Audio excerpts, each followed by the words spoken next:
Olá, boa noite, seja muito bem-vindo. Estamos ao vivo em TVEJA, TV de Veja.com, em dia de Datafolha. Há uma expectativa para a pesquisa de intenção de voto que mostraria o cenário eleitoral do momento, sim, a fotografia. Depois de uma semana das mais agitadas na corrida eleitoral, e o que temos?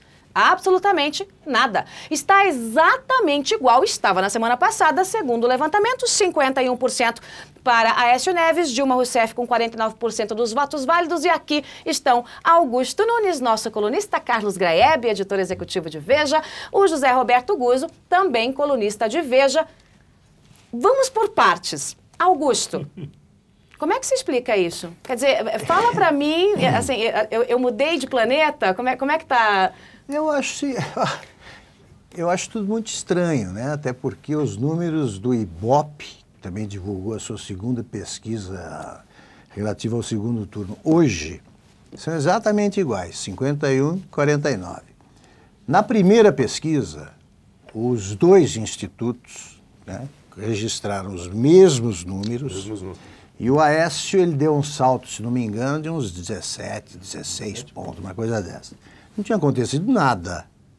Ele tinha passado para o segundo turno, mas nada. Ele teve a adesão do pastor Everaldo, do Eduardo Jorge e tal. E ele está lá à frente da... Agora, nesta semana em que aconteceu tudo, segundo a pesquisa, não aconteceu nada. Dou exemplos. O apoio público da viúva de Eduardo Campos, Renata Campos, em Pernambuco, que deve alterar pelo menos a votação em Pernambuco. O Pernambuco foi excluída, será? A adesão da Marina Silva. Ou todos os eleitores da Marina já tinham aderido ao Aécio, ou alguma coisa... Essa é a teoria, né? Então... A migração dos votos da Marina para o Aécio aconteceu imediatamente depois do primeiro turno da votação, e esse cenário já estava... Consolidado na primeira pesquisa. Né? Só se aconteceu isso. Então, eu não entendo bem. É por isso que eu prefiro acreditar em outros institutos. A gente vai daqui a pouquinho falar aqui do nosso grande instituto, né, criação do diretor-presidente do Data Nunes, que também tem pesquisa de intenção de voto fresquinha para você, com que faz constatações, 0% de margem de erro, 100% de confiabilidade. Carlos Graeb, né, você que acompanha também, consome as pesquisas eleitorais, assim como nós aqui, né, tá o tempo todo e tem informações de bastidores, os trackings, como é que as campanhas andam para lá e para cá, PT, PSDB. Para você, então, é a consolidação? Quer dizer, é aquele eleitor mais volúvel que daqui a pouco pensou assim, não, então eu me converti agora, vou ficar por aqui mesmo, e os outros estão voando por aí, por enquanto, indecisos, é isso? É essa explicação que está sendo dada por quem faz as pesquisas. Primeiro, é muito bonitinho ver os dois institutos, né, o Datafolha e o Ibope, divulgando com minutos, né, parece Senado sincronizado, né, levantam as perninhas e vão juntos para a água. A teoria que está sendo divulgada é exatamente essa. Já havia acontecido a migração de cerca de 60%, 70% dos votos da Marina para o Aécio, que o pôs nessa situação de uma pequena vantagem em relação a Dilma. O que o Mauro Paulino, do Datafolha, disse logo depois da divulgação da pesquisa, corrobora essa ideia. Quer dizer, essa semana teria sido um pouco de consolidação, talvez, desse voto que tinha migrado, né? E tendo outros dados interessantes na pesquisa, né? Que a gente pode tentar explorar, né? Os 42% apenas de voto convicto, tanto para Aécio quanto para Dilma. Então, isso significa que 58% dos eleitores de um e outro ainda teriam alguma dúvida se o casamento é esse mesmo ou não. É bastante, né? E o outro dado relevante da pesquisa do Datafolha é o pequeno crescimento da rejeição ao Aécio, que passou de 34% para 38%, e o da Dilma, a rejeição da Dilma se manteve mais ou menos estável. Se você olha com lupa... Desceu de 43 para 42. Né? Se você jogar com a margem de erro para baixo, joga um para baixo, outro para cima, tudo dá empate. Margem de erro é ótima, né? Circulou pela internet uma excelente, assim, tá? Aparece a foto da Gisele Bündchen. Não, desculpe, a foto da Aracide Almeida está assim. Gisele Bündchen com a margem de erro para baixo. Guzo. Margem de erro é ótimo. Podia pôr no futebol, o Corinthians perdeu de 1-0, com a margem de erro. É incrível que não se leve isso em conta, viu? Agora, Guzo, a gente falou aí dessa semana toda agitadíssima, né? Quer dizer, aconteceu tudo. Olha, e tudo que aconteceu parece que não foi nada. Os institutos dizem, olha, simplesmente consolidou ali um tequinho de nada. Mas assim, parece que foi feito em outro planeta, a pesquisa. Olha, Joyce, eu não estou de acordo nem com... Nem com A, nem com B, nem com C. Nem com o Augusto. Eu não estou de acordo. O Augusto disse que ele estranhou. Eu não estranhei nada, Augusto, desculpa. Eu usei o verbo assim, não estou entendendo. Eu não estou entendendo tudo. É o seguinte, é assim mesmo. É aquela mesma ladainha. Vai todo mundo se defendendo. Quando chegar no fim, vocês vão ver. Começa a aparecer o tracking, o shifting, o viés, o não sei o quê, coisas desconhecidas aconteceram e não sei o quê. E daí chega, é o que aconteceu no primeiro turno. Não entra na minha cabeça. Eu acho que não é de ninguém. Eu até li as explicações dos pessoal dos institutos, mas não entendi. Não entra na cabeça de ninguém que um sujeito, um candidato, como foi o caso do Écio, há 8 ou 9 dias da eleição, do dia 5, ele estava com 17% das intenções de voto. Agora ele está com 51, né, que você falou. 51. Mas não existe isso, o cara crescer de 17, você estava errado a outra. E parou. Né? Mas e agora parou. Agora os dois para mais ou para menos justifica. Não, eu acho o seguinte, vocês achando que os eleitores foram para outros planetas? Não, eles estão aí mesmo, você entende? Quem está apresentando esses resultados é o Datafolha e o Ibope. Se chegar na hora da eleição, daqui 10 ou 15, mais uma semana? Mais 10 dias. Se der errado, eles vão fazer mesmo, vai sair uns artigos explicando, não, na verdade nós acertamos, isso é bom. E vida então que é inútil. Segue. E se eles se a Dilma ganhar, então não tem importância nenhuma. Então, de qualquer jeito, não há nada que achar de extraordinário. Não aconteceu. Olha só, você tem razão. Olha, às vezes me dá a impressão seguinte, se a Dilma morresse na campanha, os estudos iam dizer que ela está muito forte, que ela ainda está com 40 e tantos %. Também. É uma dificuldade de admitir essa diferença.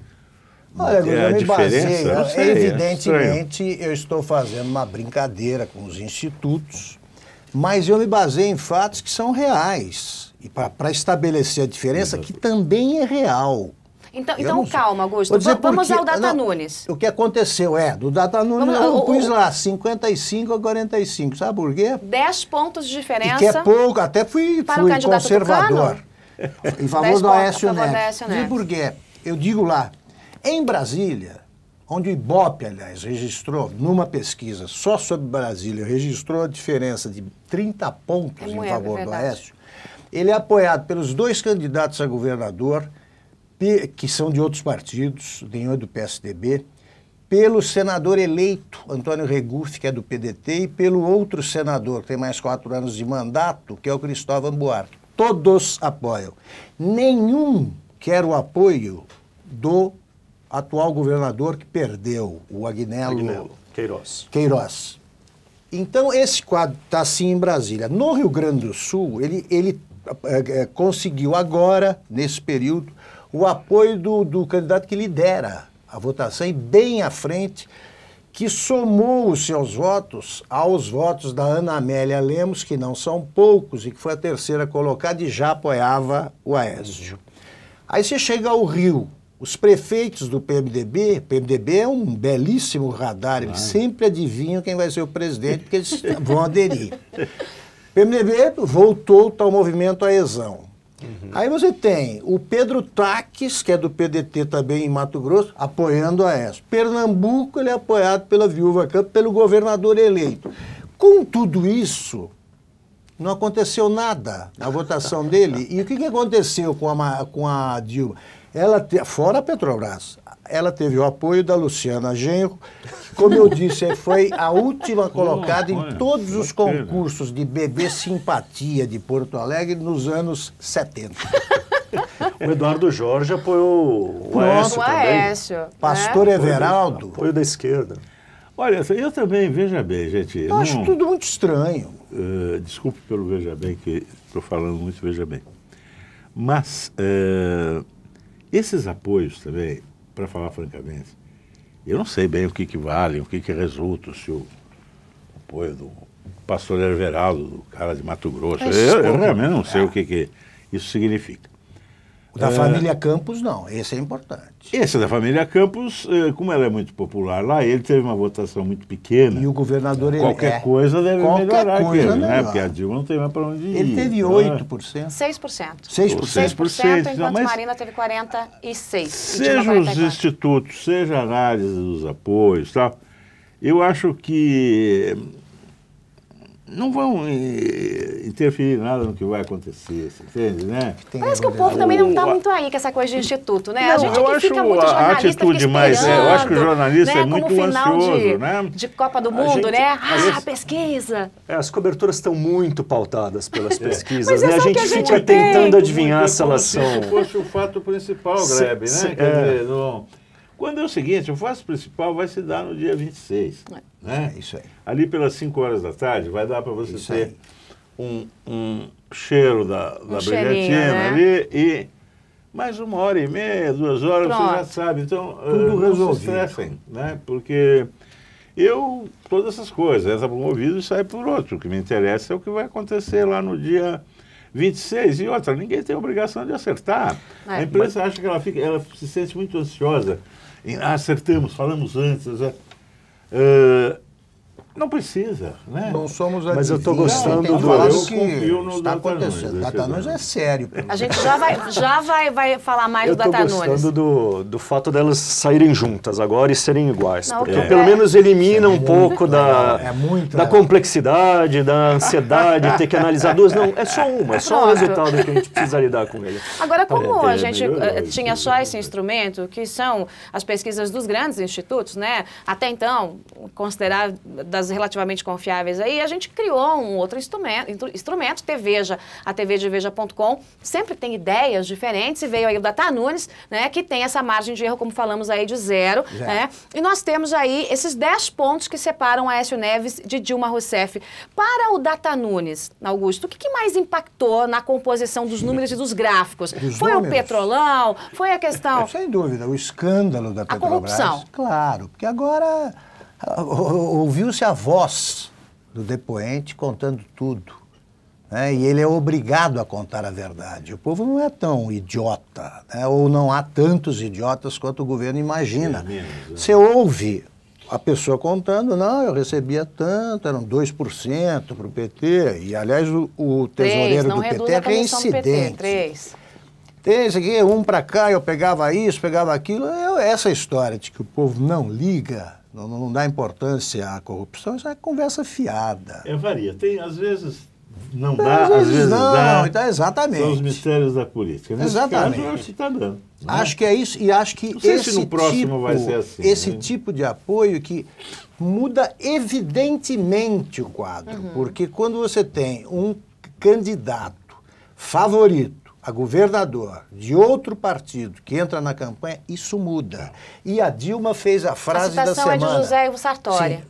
No Brasil, assim, ninguém transfere voto. Quer dizer, ela foi eleita pelo próprio prestígio. Foi genial. 56 milhões de votos em 2010 por conta da própria Dilma Rousseff. Agora, o Augusto citou a questão do petrolão, Graeb. Quer dizer, os depoimentos do Paulo Roberto Costa e depois confirmados pelo doleiro Alberto Youssef, né, carinhosamente chamado de Beto Youssef, aí por boa parte dos políticos ligados ao PT.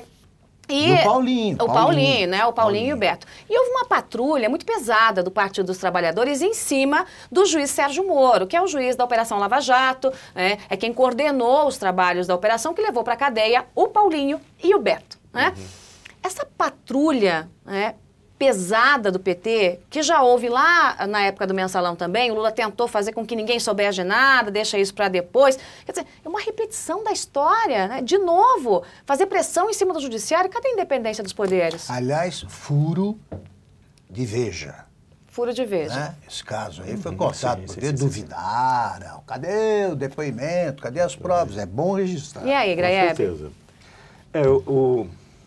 Eu pegar por um lado que talvez tenha sido um pouco menos explorado, que é a frase da presidente Dilma Rousseff, dizendo que achava estranho divulgação dessa história em meio à campanha eleitoral. Ficou estarrecido. Ficou estarrecido. Eu até acho um absurdo a frase da Dilma, mas eu queria dizer que isso não é um raciocínio só da Dilma. É um raciocínio muito comum entre os políticos.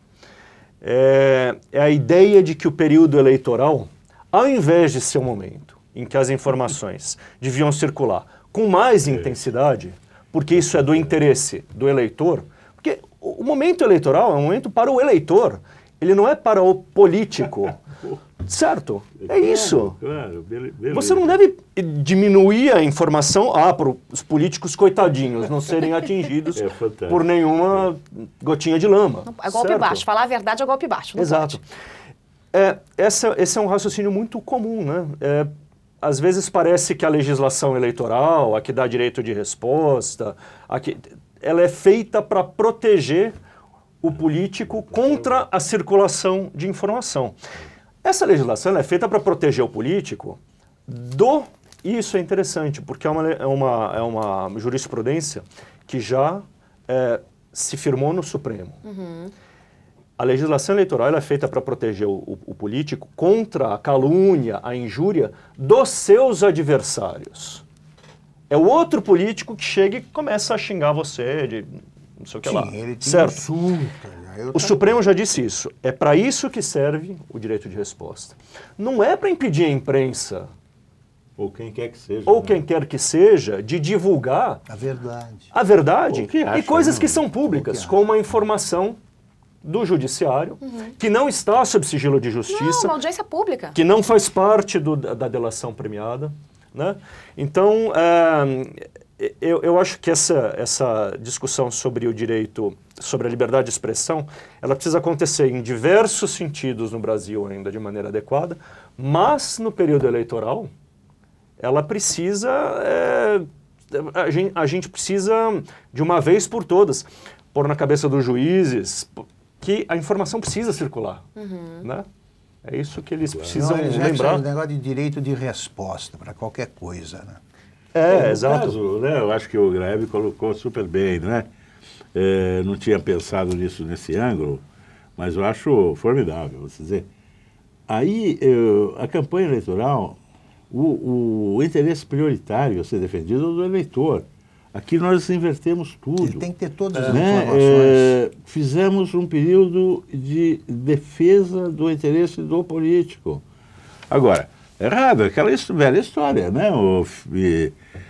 Infeliz do país que precisa, que tem muitas vezes para defender os políticos do povo e precisa ter leis para defender o povo dos políticos. Tem uma legislação para defender o político do povo. Claro, o povo é o inimigo. A Dilma se declara estarrecida com o que ela chama de vazamento, e não é vazamento nenhum, e não com o que vazou. Não, exato, isso daí primeiro, é uma coisa segundo, nessa linha do que falou o Graeb, o Lula, com a habitual elegância vocabular dele, diz que está com o saco cheio de denúncias feitas pela imprensa que são verdadeiras, ele não quer mais, ele está com o saco cheio, para de me perturbar. Estava comentando com a Joyce aqui no programa anterior, em relação a isso, eles realmente estão num mundo próprio, né? O Lula não tem de ficar de saco cheio. Se ele está de saco cheio, paciência, vai continuar ficando. Vai continuar ele não pode mudar nada em relação a isso, né? Dois, a Dilma não tem de achar estranho, se ela está achando, vai continuar achando estranho. Vai continuar achando. Porque nem o juiz Moro, que é a figura... Virou o terceiro candidato, né? Não, eu acho assim que nem o juiz Moro pode mudar certas coisas que são da lei. Eles querem que parem com o processo. Isso é uma outra coisa. Não examine esse processo. Eu sou estranho que venha nesse momento, mas isso não depende do juiz Moro. Foram prazos marcados lá, Grebe. Se você amanhã entra com ação de despejo, como estava comentando, né? Tem prazos que o juiz dá, não pode daí o juiz chegar na hora que marcou. Ele falou, olha, seu Grebe, não vai ser mais hoje o dia, você viu? Não, você daí entra com... É o recesso eleitoral. Mas essa coisa, Graeb, eu queria falar um pouquinho mais do direito de resposta com o Graeb, né? A gente acabou emendando aí o debate. Essa coisa do direito de resposta, né? Dos políticos usarem a lei eleitoral para fazer esse cerco à imprensa, é uma pressionada mesmo, é chegar do mesmo jeito que estão fazendo com o Sérgio Moro. Isso quanto maior a imprensa, quanto maior o veículo, maior o grupo, mais barulho faz, mais pressão lá em cima.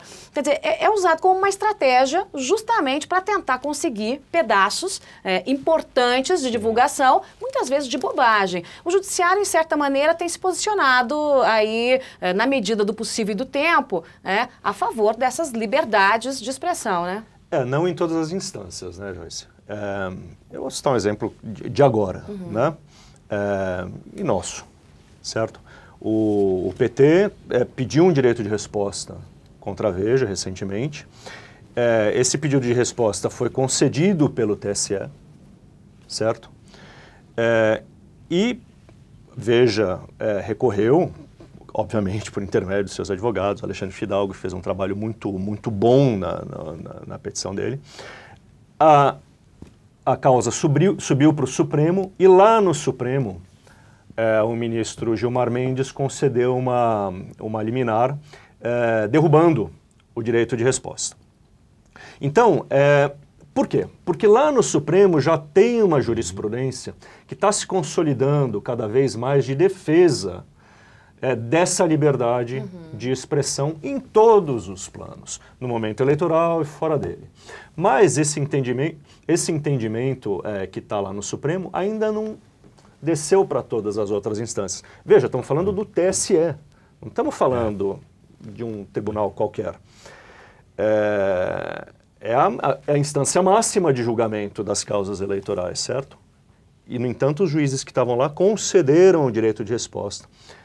Porque eu acho que essa discussão sobre a liberdade de imprensa ainda não se consolidou. A ideia da importância, a centralidade da liberdade de imprensa para a democracia. Porque o PT despreza a liberdade de imprensa para dizer o mínimo. Não, ele é contra. Mas veja, concordo em gênero, número e grau. Se quisesse relativizar um pouco, eu diria assim, olha, tudo bem, isso faz parte do jus esperneandi, os caras vão usar ali os recursos que tiverem à mão deles, né? O importante é que essa noção se consolide entre quem opera o direito, são juízes, Perfeito. certo? Já tem uma orientação lá no Supremo, isso precisa descer para as outras instâncias. A centralidade do direito da liberdade de expressão ainda não está consolidado no Brasil. Não só nesses casos, teve todo aquele bafafá em torno das biografias no ano passado. Foi uma discussão danada. Ainda é muito privatista Graeb, o pensamento no Brasil. Eu não perco a chance de registrar quando esse assunto emerge, que é o seguinte, a chamada imprensa, o que eles chamam de mídia. Se resume a poucos veículos, pouquíssimos. Uma emissora de TV, três jornais, duas revistas, etc., e ponto. Eles não estão pensando no estado do Maranhão, do Sarney, nem no Jornal do Collor em Alagoas, porque esses já estão sob controle, e estão sob controle desde que o Franklin Martins passou pelo Ministério, todas as emissoras de rádio, porque eles descobriram um filão muito interessante. Eles dão dinheiro, distribuem verbas pelas emissoras municipais que precisam de qualquer dinheiro lá, é muito.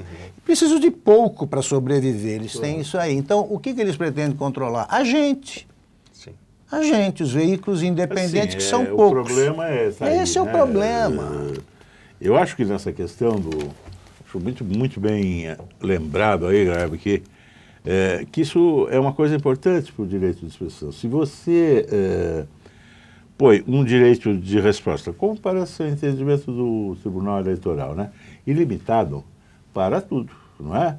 O direito de resposta me parece, olha, não sou jurista, que deveria ser uma coisa limitada à calúnia, injúria, à difamação, que são as 3 figuras clássicas. Agora, se eu digo esse governo é ruim, ou esse governo é uma droga, não vamos.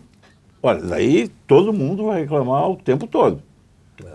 Então tem 6 mil só prefeitos, vai ter resposta. Não tem espaço para não vai haver mais a imprensa, só vai haver resposta. Só resposta. Então, a jurisprudência do Supremo está seguindo para essa ideia. Direito de resposta é de político para político. Vocês estão competindo pelo mesmo cargo, um falou que o outro é feio, sujo e malvado. É isso aí. Direito de resposta.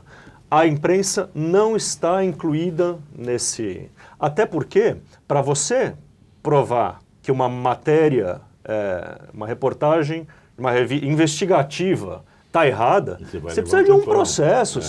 E os processos na Justiça Eleitoral são sumários, é um rito especial. Tem lá 48 horas. É tudo rapidinho, tudo rapidinho. Como é que você prova? Eu não sei exatamente quais são os... Não poderia, realmente só pode ser assim, porque senão... Como é que você prova que é injúria, que aquilo lá é falso? Está se fazendo justiça sem provas, aí sim, né? Exatamente. Essa coisa que o governo disse, não, precisamos ver aí essas denúncias de corrupção, precisa ficar provado direitinho. Bom, Então, nesses casos da Justiça Eleitoral, devia ter ficado provado direitinho que a Veja fez alguma coisa errada. Ele não provou nada. O cara disse, não pode mais, pronto.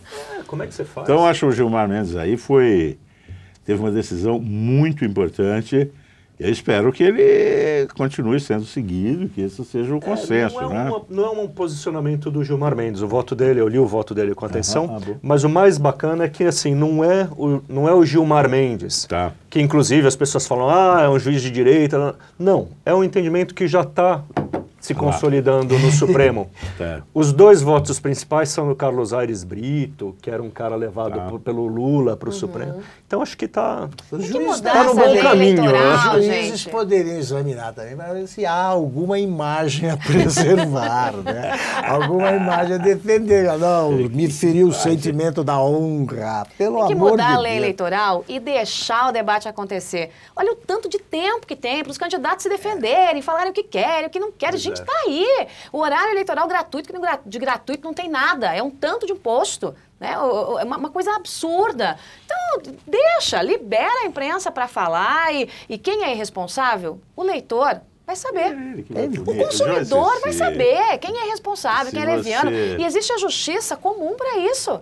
Quer dizer, se usa da lei eleitoral, justamente pelo que o Grebe falou, quer dizer, é tudo muito curtinho, o tempo é muito curtinho e tal. E aí, o magistrado ali naquela coisa, ai meu Deus, será que eu vou fazer? Não vou... então tá bom, então dá o direito de resposta para eu não correr o risco de ser injusto. O juiz é o leitor, você decide ir bem. Olha, Joyce, se você me permite aí uma... Permito tudo, Guzo, você manda aqui.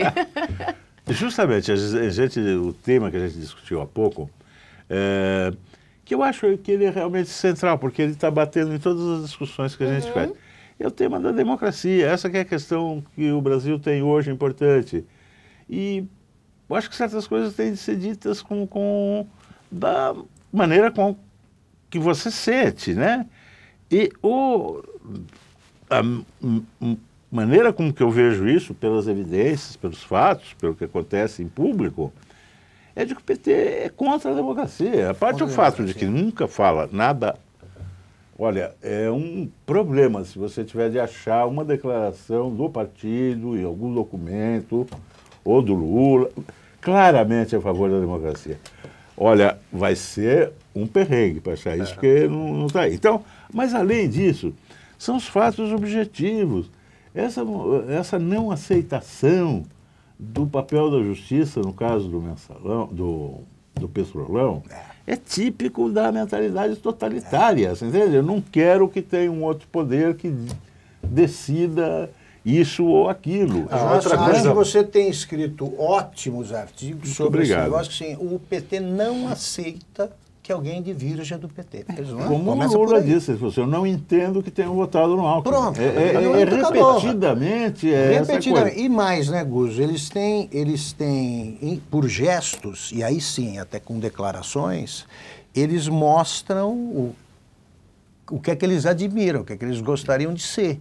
Nenhum jamais fez qualquer reparo ao regime cubano. Qualquer reparo, qualquer um. Também, né? Nenhum deles acha que ocorreu alguma coisa exagerada na Venezuela. Eles são incapazes de dizer isso. Então olha, é isso que eles gostariam de ser. O José Roberto Guzzo conversou comigo sobre esse assunto, as questões de liberdade, democracia, né? Como é que é fácil entender o que é uma democracia. Se tiver dificuldade para explicar, se tiver no meio, é porque é uma outra coisa, um Frankenstein, um monstrengo. Esta conversa você vai acompanhar aqui em TV, então não furem a conversa que eu tive com o Guzzo. Não falo mais nada. Vamos fechar a nossa conversa, nosso tempo já pode fazer. Para acompanhar aqui o Augusto, porque isso é desse caso e de todos os anteriores, será de todos os que virão. É uma coisa extraordinária. Aí eu não sei se é só do PT ou é do nosso Brasil. O PT, com certeza, ele faz isso o tempo inteiro. Apareceu essa denúncia, o seu Paulo Roberto e o seu CF falaram, olha, as empreiteiras deram esse tanto de dinheiro, olha, essas importâncias são essas foi distribuído na base de 1%, 2%, 3%. Foi para minha conta, aliás, gente, eu vou devolver o que eu peguei, etc. Bom, aí é um fato imensamente importante e acima de qualquer discussão, não há mais a provar nada. Precisa provar agora se é verdade as acusações que eles farão aos outros. Mas o deles não tem mais o que discutir. Esse ponto mostra o descalabro da Petrobras, né? Agora, a Dilma, como você diz, ela não discute o que o Paulo Roberto e o CF disseram. Isso é desimportante. Mas peraí, não é. O cara era um tremendo cobra lá, velho. É isso aí. Ele foi 24 vezes presidente da Petrobras, vice-presidente.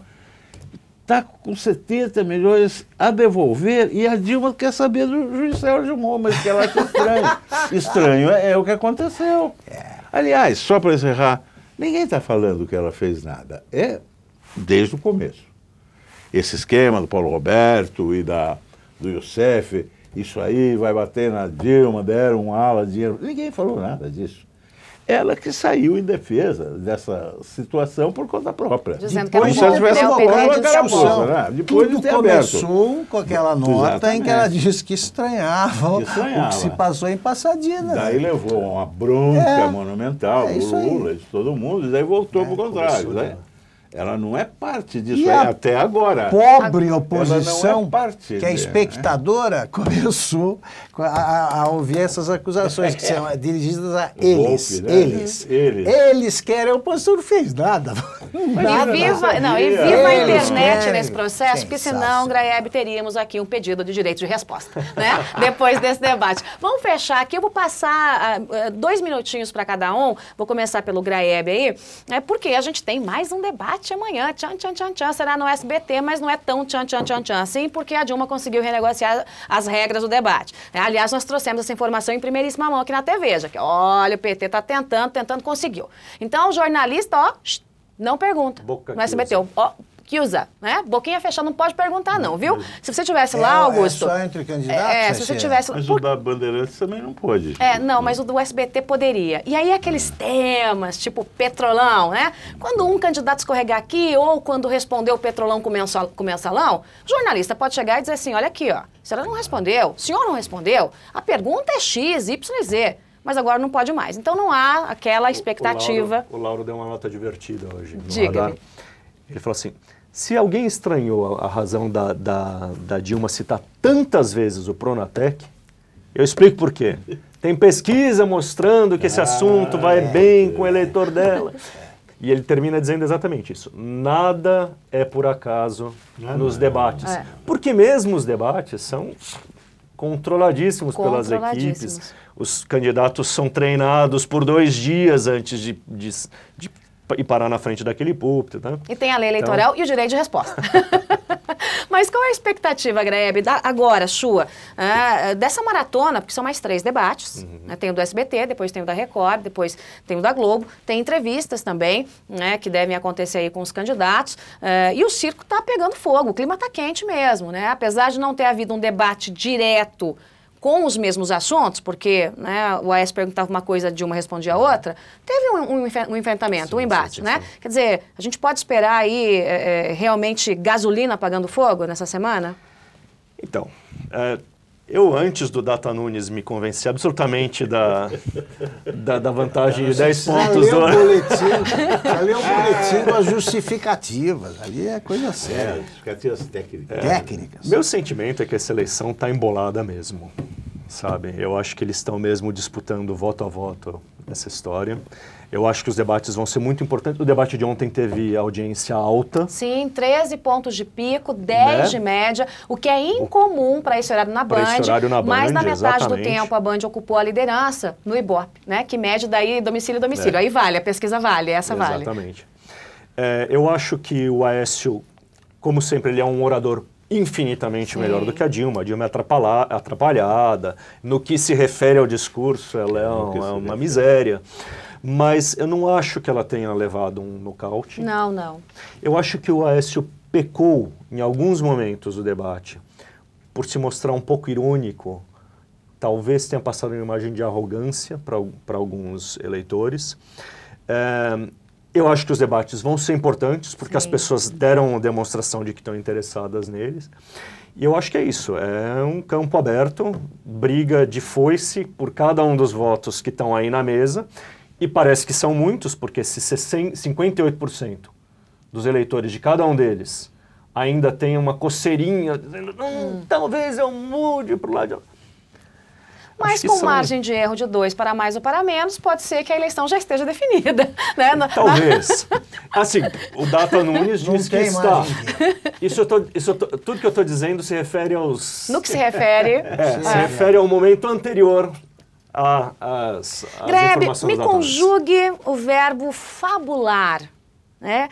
Eu fabulo, tu fabulas, ele fabula. Gente, foi uma das palavras mais citadas pela presidente candidata. Eu estou vendo aqui, está lá na notinha do Maquiavel, site de Veja, veja.com. Espia lá tudo o dia inteiro. Há 4 anos era tergiversar. E ela disse muito, né? O senhor está fabulando, candidato. O senhor está fabulando, candidato. Eu achei divertidíssima a nota, então fica para você a conjugação do verbo fabular. Com previsibilidade. Augusto Nunes, para fechar. Eu realmente procuro não confundir o que eu desejaria que acontecesse com o que eu acho que vai acontecer. Mas eu penso o seguinte, eu não imagino nenhum eleitor do PT em dúvida. Nunca vi eles duvidando. Eles votam no PT. Concordo com o Graeb, é uma eleição que não dá para considerar definida, porque o PT tem uma, digamos, é uma virtude. Eles acreditam na vitória até o fim, eles não desistem, ao passo em que nos outros partidos você tem, o que é normal, os pessimistas. O PT briga até o fim. Agora, eu vejo pegando os números do primeiro turno, você tem um sentimento anti-PT que inclui quem não votou, inclusive muito grande, e acho que o Aécio Neves saberá representar esse grupo aí, atrair esse tipo de gente. E tem, para terminar, se eu me baseio em detalhes que mostram que valem mais que qualquer pesquisa. Um deles é o sumiço do Lula. O Lula nunca participa de derrotas, ele está sempre longe. No momento ele está fazendo campanha no Acre. Vamos fazer uma campanha, cadê o Lula? Porque ele que diz que jamais abandonou um companheiro no meio do caminho, abandona todos. Está aí o Zé Dirceu sem visita, nunca visitou, faz 1 ano já. Augusto, quem demitiu o Zé Dirceu? O Lula. Porque quando o Zé Dirceu apresentou a demissão, ele falou assim, não, Zé, não aceita. Chamando de Zé, carinhosa. Esse é um mistério para mim. Começava com querido Zé. Parece que o Zé Dirceu pode sair da cadeia na semana que vem. Hein? Mas não, ele acompanhou a eleição da série. Então eu acho, tudo somado, eu acho que o Aécio Neves vai, como aconteceu no primeiro turno, ele vai dar uma atropelada aí, no final que os institutos vão registrar, claro, porque o eleitor ele decide o voto segundo o Datafolha e o Ibope a caminho da cabine. Com o papelzinho, né? Pega o não, santinho eu não vou mais votar ali. nesse, eu vou votar no outro, aí, só para sacanear os institutos. Muito bem. Esse é o José Roberto Guzzo, temos Olha, aí 10 dias até o grande momento das urnas. Eu tenho dito que é o dia mais importante dos últimos 4 anos e é o que vai decidir os próximos 4 anos, pelo menos. Que expectativa teremos? Sem dúvida. Eu tenho uma expectativa muito reduzida a respeito disso, como eu acabei de falar há pouco, né? Eu não tenho elementos realmente para dizer é mais isso, mais aquilo. Tudo que o Augusto diz aí são fatos, o que o Graeme expôs são fatos que você diz. Agora, eu, sinceramente, gente, eu não sei o que eles significam na hora que o sujeito for votar. Quem decide agora, livremente. Exato, sempre que tem essas decisões desse tamanho, eu acho muito vão, né, o esforço de entender, de antecipar, etc. Bom, como já mencionei. Tá certo. A expectativa agora dos debates é o seguinte, não vai haver debate, tá certo? Né? Então, isso dá para saber com certeza, né? Nesse da Band, da não sei o que vier aí, né? Porque a Dilma não vai debater. Ela está debatendo, no que eu vi ontem, e eu não pretendo não ver mais, porque não adianta nada, ela discutiu 2 coisas. Discutiu a situação do Estado de Minas Gerais, 80%, né? E o governo do Fernando Henrique. Bom, no Estado de Minas Gerais, o Oeste não é mais governador, ele é candidato a presidente, é outra coisa. E o Fernando Henrique acabou o governo dele há 12 anos atrás, o tempo inteiro. Então, isso é uma recusa ao debate. Ó, vai ser, como você mencionou, uma coisa de quem fizer a melhor impressão, porque conteúdo ali é zero, né? É impressão.